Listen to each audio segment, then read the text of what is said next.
कहानी की शुरुआत में बताया जाता है कि चेस्टर्समिल नाम का एक शहर पहले आम शहरों की तरह ही था, लेकिन फिर वहां कुछ ऐसी भयानक डरावनी घटनाएं घटने लगी जिससे पूरा का पूरा शहर नर्क से भी बदतर बन गया। लेकिन आखिर वहां ऐसी कौन सी खतरनाक घटनाएं होने लगी, चलिए जानते हैं। तो कहानी की शुरुआत होती है बार्बी नाम के एक लड़के को दिखाते हुए जो एक डेड बॉडी को जंगल में दफना रहा था। बार्बी वहां का लोकल निवासी नहीं था और बार्बी के माथे पर लगी चोट को देखकर लग रहा था कि मरने वाले बंदे के साथ उसकी काफी ज्यादा लड़ाई हुई होगी। उस आदमी को दफनाने के बाद बार्बी अपनी कार में शहर से बाहर निकलने लगता है, लेकिन तभी उसका सामना शेरिफ नाम के एक पुलिस ऑफिसर की कार से होता है। उसे देखकर वो थोड़ा डर जाता है, जिससे उसका ध्यान ड्राइविंग से हट जाता है, लेकिन किसी तरह वो पुलिस से बच निकलता है। पर तभी कुछ गायें सड़क के बीचों बीच खड़ी थी। उनको बचाने के लिए बार्बी अपनी कार को एकदम से मोड़ देता है, जिससे वो गायों से भरे खेत में पहुंच जाता है। इससे उसे थोड़ी चोट लग गई थी। कुछ सेकंड्स बाद वहां पर जमीन अर्थक्वेक की वजह से जोर जोर से हिलने लगती है कि अचानक आसमान से एक चीज बार्बी के सामने आकर नीचे गिरती है और सब कुछ शांत हो जाता है। बार्बी देखता है कि एक गाय आसमान से गिरने वाली उस चीज से 2 टुकड़ों में कट चुकी थी। वो डरा हुआ उस चीज को छूने लगता है तो उसे पता चलता है कि वो एक इनविजिबल वॉल है जो इतनी शार्प थी कि इसकी वजह से कई घर भी 2 हिस्सों में कट गए थे। तभी वहां जॉय नाम का एक लड़का आकर उससे पूछता है कि तुम ठीक हो या नहीं। वो भी उस इनविजिबल दीवार को देखकर शॉक्ड रह जाता है। दूसरी तरफ शेरिफ और लिंडा को खबर मिलती है कि उस पूरे टाउन की पावर सप्लाई कट गई है, फोन लाइंस बंद हो गई हैं और इंटरनेट भी काम नहीं कर रहा है। यहाँ तक कि सारे सैटेलाइट कनेक्शंस भी काम करना बंद कर गए थे। तभी शहर के ऊपर से उड़ रहा एक प्लेन उस इनविजिबल वॉल से टकराकर क्रैश हो जाता है, जिसे देखकर लोग और भी ज्यादा घबरा गए थे। और ये बात कंफर्म हो जाती है कि ये सिर्फ एक इनविजिबल दीवार नहीं बल्कि एक राउंड शेप डोम यानी गुंबद है, जिसने आधे शहर को कवर कर लिया है। वहीं दूसरी साइड हम एक रेडियो स्टेशन पर फिल और उसकी असिस्टेंट डोडी को देखते हैं जो सिग्नल लाने की कोशिश कर रहे थे। वो दोनों थोड़ा कंफ्यूज थे कि अचानक सिग्नल क्यों चला गया। यहाँ पर फिल को लगता है कि ये अच्छा मौका है उनकी रेडियो रेटिंग्स को हाई करने का, इसलिए वो दोनों सिग्नल को ठीक करने में लग जाते हैं। वहीं एक फायर ट्रक डोम की दूसरी तरफ से आ रहा था, जिसे देख बार्बी ट्रक वाले को इस इनविजिबल वॉल की तरफ इशारा करता हुआ उसे रुकवाकर क्रैश होने से बचा लेता है। थोड़ी देर बाद वहाँ इन्वेस्टिगेशन करने के लिए कुछ पुलिस वाले आते हैं, पर इस इनविजिबल डोम को समझना उनके बस की बात नहीं थी। उसी समय वहाँ पर एक शहर का काउंसिलमैन जिसका नाम बिग जिम था वो भी पहुंच जाता है, लेकिन उसे भी इस डोम के बारे में कुछ भी समझ नहीं आता। यहाँ पर पुलिस को इन्फॉर्मेशन मिलती है कि उस शहर की तरफ आने वाले सभी रास्तों को बंद कर दिया गया है, क्योंकि उस डोम की वजह से बहुत सारे एक्सीडेंट हो रहे हैं। इसकी थोड़ी दूर घर पर जूनियर नाम का लड़का एंजी नाम की लड़की के साथ इंटीमेट हो रहा था। एंजी पेशे से नर्स थी और जो की बड़ी बहन भी थी। इंटीमेट होने के बाद जूनियर एंजी से कहता है कि मैं तुमसे बहुत प्यार करता हूँ, लेकिन एंजी उसे कहती है कि वो उसके लिए ऐसा कुछ फील नहीं करती। इससे जूनियर का दिल टूट जाता है और उन दोनों में बहस होने लगती है। यहाँ पर उनकी बहस इतनी बढ़ जाती है कि एंजी उसे थप्पड़ मारकर वहाँ से चली जाती है। इसके बाद हम 3 लोगों की फैमिली को देखते हैं, जिसमें मदर कैरोलीन, एलिस और उन दोनों की बेटी नोरी उसी टाउन की तरफ जा रही थी। उन्हें इस बात की खबर नहीं थी कि डोम ने उस टाउन को कवर किया हुआ है। दूसरी तरफ हम जूलिया नाम की एक इन्वेस्टिगेटिव रिपोर्टर को देखते हैं, जिसका चेस्टर्सविल शहर में बहुत नाम था। एक दिन एक औरत उसे एक सीक्रेट खबर देने के लिए कॉल करती है। वो औरत उसे बताती है कि उसने उस वीक चेस्टर्सविल में प्रोपेन से भरे 6 ट्रक को जाते हुए देखा है और उसके हिसाब से इतनी बड़ी क्वांटिटी में प्रोपेन जैसे फ्यूल का शहर में आना किसी खतरनाक प्लान का हिस्सा हो सकता है। जूलिया उस औरत को इस बारे में इन्वेस्टिगेशन करने का वादा करती है, पर वो अपने काम में ज्यादा बिजी होने के कारण उस पर ध्यान नहीं दे पाती। वहीं बिग जिम रेडियो स्टेशन जाकर इमरजेंसी की अनाउंसमेंट करता है। कैरोलीन जो एलिस और नॉरी के साथ शहर में आ रही थी ये अनाउंसमेंट सुन लेती है, पर उन्हें लगता है कि ये किसी तरह का एडवर्टीजमेंट है, इसलिए वो इस अनाउंसमेंट पर ध्यान नहीं देती और उनकी कार डोम से टकराते टकराते बचती है,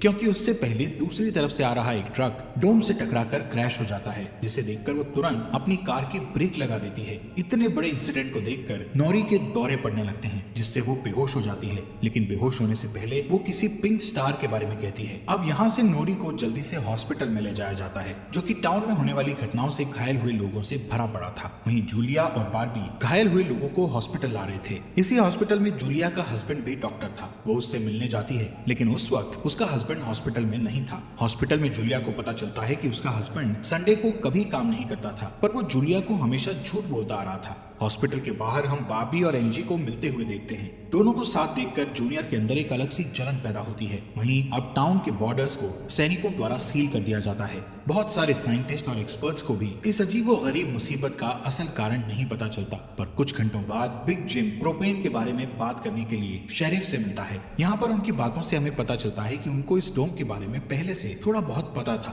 पर वो इस पर खुलकर बात नहीं कर रहे थे। वहीं बॉबी को उस टाउन में एक दिन के लिए रुकना था, पर उसके पास ठहरने के लिए कोई जगह नहीं थी, इसलिए वो अपनी कार में ही रात बिताने का फैसला करता है। तभी जूनियर उसके पास आता है और उसे एंजी से दूर रहने को कहता है। धीरे धीरे उसकी बात धमकी में बदल जाती है। बॉबी हैरान होता है कि आखिर उसकी गलती क्या है। इसी बीच वहाँ जूलिया आ जाती है, जिससे वो झगड़ना बंद कर देते हैं। यहाँ से सीन शिफ्ट होता है और हम देखते हैं कि टाउन के ऐसे हालात से लापरवाह होकर एक जगह कुछ टीनेजर्स पार्टी कर रहे थे। इनमें जॉय भी था। जॉय एक लड़के से वहाँ के हालात पर बात करने लगता है, लेकिन अचानक जॉय को दौरा पड़ने लगता है और वो पिंक स्टार के बारे में बोलने लगता है, जैसे कि पहले नॉरी ने बोला था। वहीं जॉय की बहन एंजी घर पर अकेली होती है। तभी अचानक उसके घर में जूनियर घुसकर उसको किडनैप करके अपने फादर के टूटे फूटे शेल्टर में ले जाता है। यहाँ पर वो उसे बताता है कि मुझे पता है शहर को कवर किए इस डोम के बारे में। यहाँ पर एंजी को उससे ये भी पता चलता है कि बिग जिम ही जूनियर का फादर है। जूनियर एंजी को ये भी बताता है कि उसके फादर अपनी फैमिली की सुरक्षा को लेकर हमेशा चिंतित रहते थे, इसलिए उन्होंने फैमिली के लिए ये शेल्टर बनाया था। वहीं दूसरी साइड जूलिया बॉबी को अपने घर में ठहरने के लिए लाती है। तभी अचानक बॉबी की नजर उसके हस्बैंड की फोटो पर पड़ती है और उसे रियलाइज होता है कि ये वही आदमी है जिसे उसने सुबह मारा था। दूसरी तरफ लिंडा और शेरिफ सभी व्हीकल्स पर नजर रख रहे थे ताकि कोई भी गलती से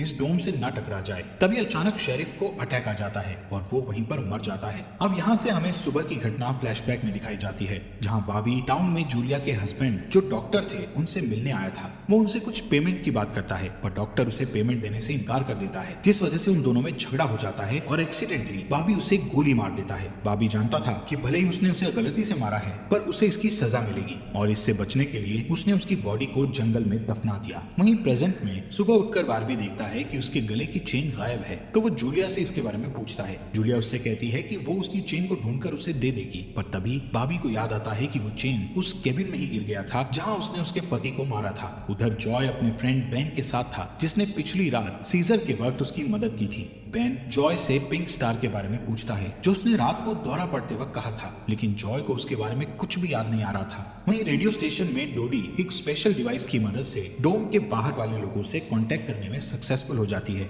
वो सोल्जर्स को आपस में बात करते हुए सुन सकती थी, पर वो उनसे कुछ नहीं कहती। वहाँ सोल्जर्स भी कंफ्यूज थे कि आखिर ये इनविजिबल बॉय क्या है। दूसरी तरफ बिग जिम रेस्टोरेंट में बैठा ब्रेकफास्ट कर रहा होता है कि लिंडा वहाँ आकर उसे शेरिफ के मरने की खबर सुनाती है, जिससे वो लोग तुरंत बंकर में डेड बॉडीज को दफनाने वाले के पास जाते हैं, जिसका नाम लेस्टर था। उधर एंजी शेल्टर में किसी को मदद के लिए बुलाने की पूरी कोशिश करती है, पर वो कामयाब नहीं होती। तभी जॉय वहाँ आता है और उसे चेन के जरिए बेड से बांध देता है। वहीं बिग जिम लेस्टर को अपने साथ लेकर आता है, जो कि शेरिफ का ही दोस्त था। शेरिफ की मौत से वो बहुत दुखी और परेशान हो जाता है। जब लिंडा उनके आसपास नहीं होती, तब वो और बिग जिम पिछले महीने होने वाले प्रोपेन की इंपोर्ट के बारे में बात करते हैं कि प्रोपेन के इंपोर्ट में उन तीनों का ही हाथ था और उन्होंने टाउन वालों से ये बात छुपाई थी। शेरिफ की मौत से कंफर्म हो गया था कि वो उनकी इन्वॉल्वमेंट के बारे में किसी को कुछ नहीं बता पाएगा, जो कि उनके लिए अच्छी खबर भी थी। उसी दिन बाद में लिंडा पुलिस स्टेशन आती है तो देखती है कि बिग जिम शेरिफ के ऑफिस में कुछ ढूंढ रहा है। लिंडा की पूछने पर जिम उसे कहता है कि वो वहाँ शेरिफ की वसीयत के पेपर्स ढूंढ रहा है, लेकिन असल में वो वहाँ प्रोपेन के इंपोर्ट से जुड़े पेपर्स को ढूंढने आया था, जो उसे और लेस्टर को परेशानी में डाल सकते थे। वो तुरंत बाहर आकर शेरिफ को बताता है कि मुझे लगता है वो पेपर शेरिफ के घर में होंगे, जिन्हें लाने के लिए वो लेस्टर को तुरंत उसके घर भेजता है। इसी बीच जूलिया जल्दी से रेडियो स्टेशन पर डोडी के पास जाती है, जहाँ वो देखती है कि वो लोग डिवाइस के जरिए डोम के बाहर खड़े सैनिकों की बातचीत सुन सकते हैं। उनकी बात सुनने पर जूलिया को पता चलता है कि वो लोग जमीन खोदकर डोम को बाहर निकालने की कोशिश कर रहे हैं, पर वो इस काम में कामयाब नहीं हो पा रहे हैं। इसके बाद जूलिया रेडियो के जरिए पूरे टाउन में डोम वाली खबर को फैला देती है, जिससे लोगों में डर पैदा हो जाता है और लोग घबरा जाते हैं। वहीं जॉय और बेन बॉर्डर के पास साइंटिस्ट को अपना काम करते हुए देखते हैं। साइंटिस्ट ये देखते हैं कि डोम के ऊपर पानी का क्या असर होता है, पर उन्हें ज्यादा कुछ समझ नहीं आ रहा था, जिससे वो किसी नतीजे पर नहीं पहुंच पाते। वहीं जॉय देखता है कि ये डोम एक छलनी की तरह है। वो बेन से बताता है कि इस डोम में से बिल्कुल मामूली सा पानी आर पार जा सकता है, दूसरी ओर बार्बी अपनी चेन ढूंढने जूलिया के हस्बैंड डॉक्टर के केबिन में जाता है। वहाँ उसे उसका चेन मिल जाता है, पर तभी जूनियर वहाँ आकर उसे देख लेता है। जूनियर उससे पूछता है कि क्या तुम एंजी के साथ सोए थे। यहाँ पर बार्बी को लगता है कि शायद उसने उसे चेन ढूंढते हुए देख लिया है और इसीलिए वो जूनियर को ऐसे ही वहाँ से जाने नहीं दे सकता था, इसलिए वो जूनियर को बहुत बुरी तरह से पीटने लगता है। वहीं हम देखते हैं कि लेस्टर शेरिफ के घर पहुंचकर प्रोपेन इंपोर्ट के पेपर्स को ढूंढने लगता है। कुछ टाइम बाद उसे वो पेपर्स ड्रॉवर में मिल जाते हैं, तभी वो उन्हें जला देता है।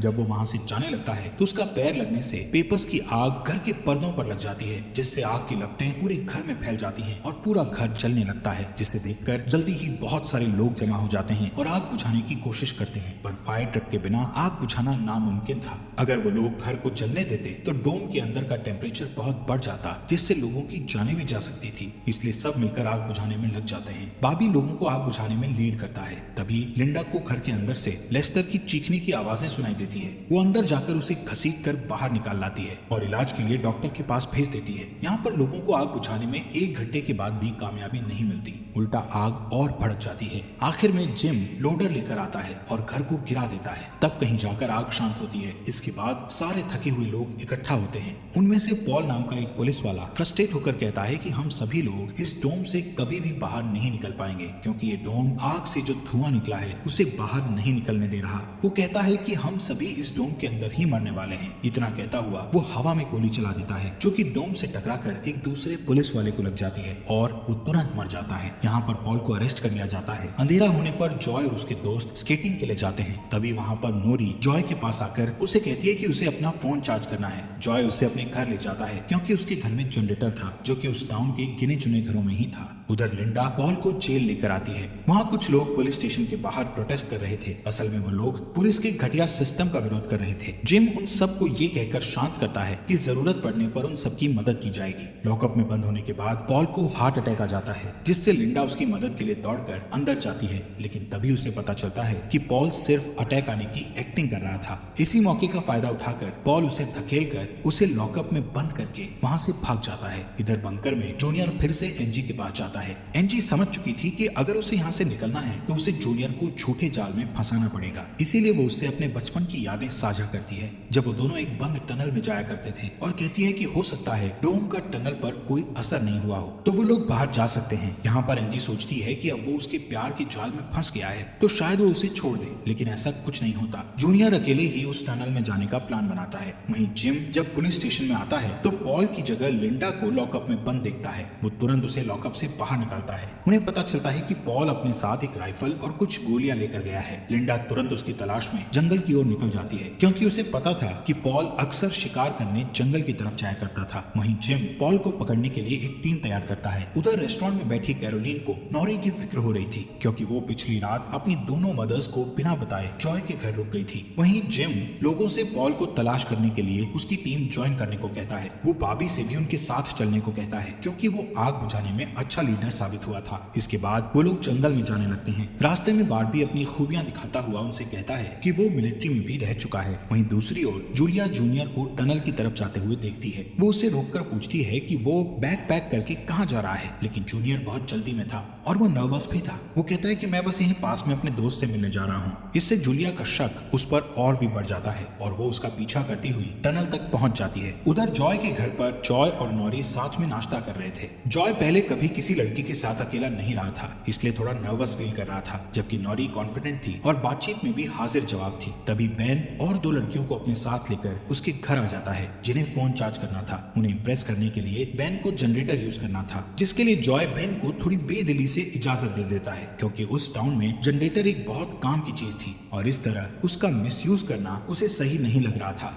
उधर जंगल में हम देखते हैं कि सर्च टीम पॉल को ढूंढ लेती है, पर उसी टाइम पॉल एक लड़के की टांग में गोली मार देता है। दूसरा लड़का भी उसे संभालने के लिए वहीं रुक जाता है, जबकि जिम और बार्बी पॉल के पीछे भागते हैं। दूसरी तरफ जूनियर टनल के आखिरी सिरे पर पहुंच जाता है, जहां पहुंचकर उसे पता चलता है कि डोम ने टनल को भी कवर किया हुआ है। वो दीवार के बिल्कुल करीब पहुंच जाते हैं, जिससे उसकी टॉर्च जलने लगती है। तभी जूलिया वहां आकर उसे वार्न करती है। जूलिया को देखकर जूनियर को बहुत गुस्सा आता है, क्योंकि वो उसका पीछा कर रही थी। इस बात से जूनियर पागलों की तरह उस इनविजिबल वॉल को मुक्के मारने लगता है, जिससे जूलिया उसे रोकती है। फिर दोनों बैठकर बात करने लगते हैं। जूलिया उसे बताती है कि अपने पास्ट में की गई एक गलती की वजह से वो जर्नलिस्ट की इस बेकार सी जॉब में फंस गई है। उधर जॉय का घर लोगों से भर जाता है जो अपनी अपनी जरूरत के लिए उसके जनरेटर को यूज करने के लिए आए थे। एक बदमाश लड़का लोगों से जनरेटर यूज करने के बदले में पैसे वसूलने की कोशिश करता है, जो कि उसका था ही नहीं, लेकिन उसके खिलाफ बोलने की किसी में हिम्मत नहीं थी। ये देखकर नॉरी सब कुछ हैंडल करने के लिए आगे बढ़ती है, पर मामला और भी ज्यादा गर्म हो जाता है। लेकिन इससे पहले कि कुछ गलत होता तभी लाइट ही चली जाती है। नॉरी इस बात से बहुत खुश होती है कि जॉय ने उस बहस में उसका साथ दिया। वहीं जंगल में बॉबी और जिम